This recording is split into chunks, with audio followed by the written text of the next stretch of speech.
Jumpa kembali dengan saya Andio, peziarah iman kaki Gunung Tugel Purwokerto, Banyumas. Saudara-saudara yang berkehendak baik, kita lanjutkan perjalanan ziarah kita, merenungkan, menghayati, mendalami, dan menggali kekayaan doa Bapa kami. Kita sudah sampai kepada permohonan yang kedua dalam Matius 6 ayat 10a, datanglah kerajaanmu. Sebelumnya mari kita berdoa. Bapa kami yang di surga, dikuduskanlah namamu, datanglah kerajaanmu, jadilah kehendakmu, di surga maupun di bumi. Terima kasih Bapa untuk kesempatan sekali lagi merenungkan dan mendalami doa yang Engkau ajarkan bagi gerejamu, agar dapat kami manfaatkan semaksimal mungkin. Terpujilah namamu. Amin. Saudara-saudara yang berkehendak baik, permohonan yang kedua di dalam doa Bapa kami, datanglah kerajaanmu. Apa artinya permohonan ini? Datanglah kerajaanmu. Apakah ini berarti kita memohon agar supaya Tuhan Yesus cepat-cepat datang dengan pemerintahan yang baru, dan itu artinya kiamat? Oh ya, tentu itu semua sangat indah sekali. Kita segera bertemu dengan Tuhan. Berdoa mengharapkan Tuhan Yesus datang dengan pemerintahan baru, kerajaannya hadir. Tetapi Yesus tidak bicara dan tidak mengajar tentang kedatangannya. Atau apakah ini suatu permohonan supaya penginjilan dapat terus melebar, memanjang sampai keliling bumi? Oh ya, tentu saja permohonan yang sah-sah saja. Namun sesungguhnya kalau kita sedang berdoa, datanglah kerajaanmu, sebenarnya kita sedang berdoa untuk diri kita sendiri. Kita sedang berdoa agar pemerintahan Allah secara mutlak, absolut, diam, tinggal di dalam diri kita, menguasai sepenuh-penuhnya diri kita. Agar Tuhan yang berkuasa menjadi raja atas hidup kita, agar Dia meraja di dalam seluruh aspek hidup kita. Dengan kata lain, saudara-saudara, bukan kuasa lain, entah yang disebut dengan harta, entah cinta, atau kuasa, atau partai, bahkan negara yang menguasai kita. Tetapi dengan doa, datanglah kerajaanmu, maka Allah lah yang kita persilahkan di pusat hidup kita, berkuasa, bertahta, memerintah hati, pikiran, jiwa kita. Agar Dia yang menguasai sepenuh-penuhnya atas setiap jengkal kehidupan kita. Bukan harta, meskipun ini penting, bahkan amat sangat penting, tetapi bukan yang terpenting. Bukan pula kuasa, meskipun berguna, bahkan sangat berguna, tetapi bukan untuk semua hal. Bukan partai, meskipun partai bermanfaat menjadi perahu cita-cita kita untuk duduk di dalam kekuasaan, tetapi bukan tumpangan yang bisa dipercaya 100%. Oleh karena kerap kali, tidak jarang kita hanya dimanfaatkan oleh partai demi tujuan kebesaran partai itu sendiri, kebesaran politiknya, kekuasaannya, yang kadang-kadang hanya untuk kepentingan segelintir orang, bahkan seseorang.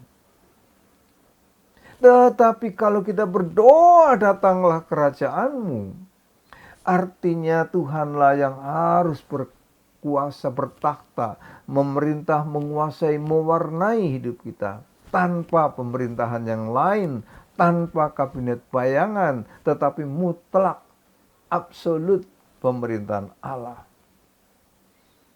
Hal ini berarti mengungkapkan kerinduan kita agar supaya pemerintahan Allah itu berdiam di dalam diri kita sebelum Allah bertakhta di dalam dunia secara paripurna. Surga harus ada di dalam diri kita sebelum kita berada di surga paripurna. Kerajaan Allah mesti berada di dalam kita sebelum kita berada di dalam kerajaan Allah yang paripurna. Kenapa? Oleh karena kerajaannya harus dimulai di dalam hati kita. Yaitu agar supaya Tuhan masuk bertakhta di dalam hati kita dulu. Bukan dan jangan boleh yang lain yang bertakhta. Meskipun saya tahu yang lain itu amat sangat menggoda. Yang lain itu amat sangat mempesona. Yang lain itu amat sangat menggiurkan. Yang membuat kita ingin memiliki, ingin memakai dan mempergunakan. Apapun namanya. Dan bagaimanapun bentuknya, betapapun dalamnya, daya tariknya, entah itu yang namanya kerja, karier, popularitas, pengakuan. Kadang-kadang ini yang lebih merajai tinimbang Allah. Kadang-kadang ini begitu penting dan sentral dalam hidup kita. Sampai tidak ada waktu usaha untuk menempatkan Tuhan di pusat hidup kita. Tuhan tidak populer. Meskipun di mulut kita sering mengatakan Tuhan itu sangat penting. Tetapi yang sangat penting ini dipentingkankah? Tidak. Layakkah diutamakan dan patut diperjuangkan? Tidak sedikit orang beriman mengatakan betapa pentingnya Tuhan itu. Betapa perlunya doa itu. Nomor satu ibadah mesti diutamakan. Saya sering mendengar orang mengatakan begitu. Dan saya katakan luar biasa. Tetapi kalau sudah ketemu kerja, ketemu karier, ketemu popularitas, ketemu hobi, ketemu partai, ketemu kuasa, dan diiming-imingi itu semua. Semua yang kita anggap penting itu ternyata tidak kita pentingkan, apalagi kita utamakan. Bayangkan saudara-saudara, ada orang yang tidak bisa meninggalkan mancing. Meskipun kebaktian hanya sekali dalam 2 minggu. Ya karena tempatnya jauh dan kendaraan dari tempat yang jauh itu hanya ada diberi kesempatan minggu kedua. Bayangkan sehari 24 jam, seminggu 7 kali 24 jam, 168 jam. 2 minggu 336 jam. Tetapi awalnya memberi waktu untuk Tuhan hanya 2 jam.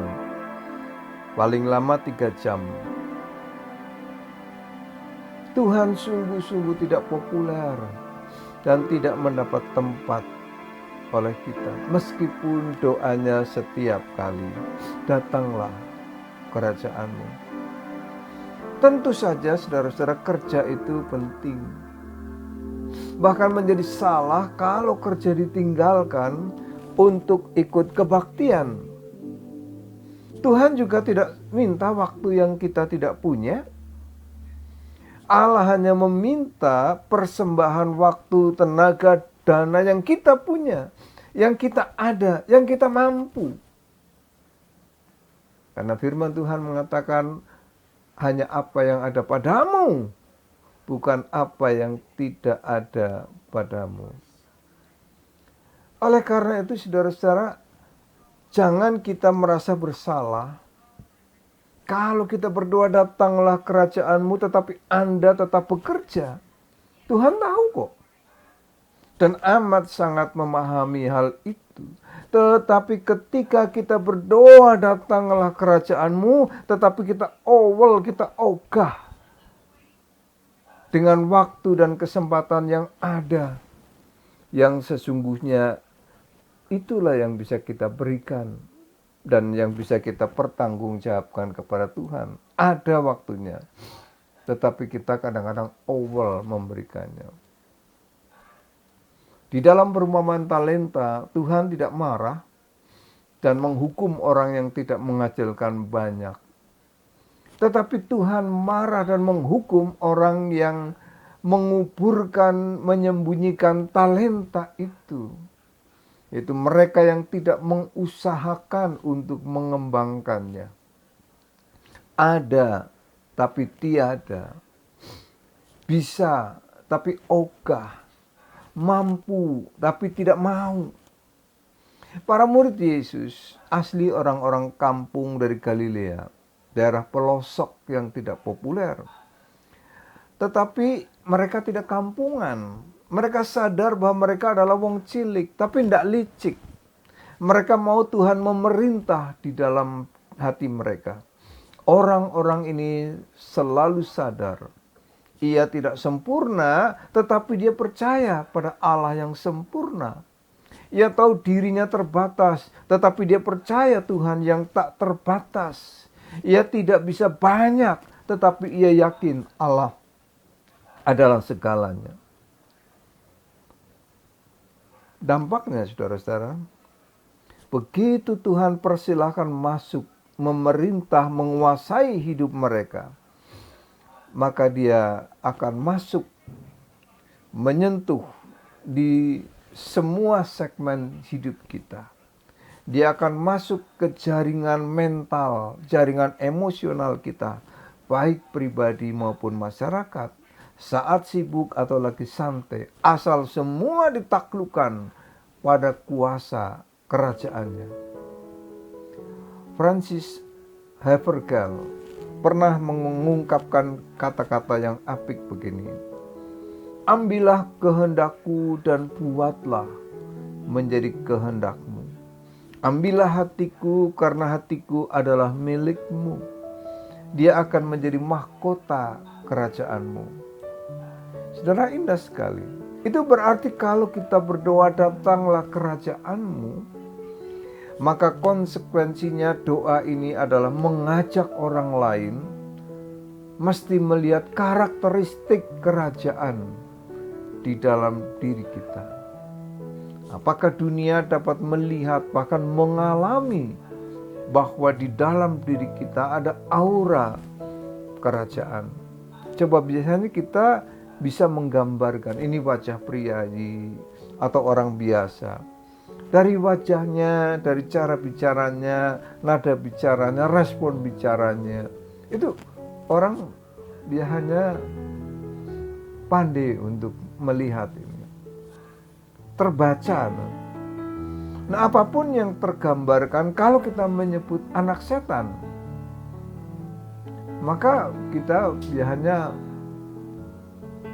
membayangkan bahwa matanya liar, tak terkontrol, beringas, bengis, senyumnya mungkin manis tapi sinis.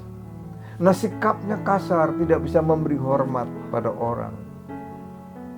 Jadi dari sini kita udah ketahuan, orang bisa membaca dengan jelas.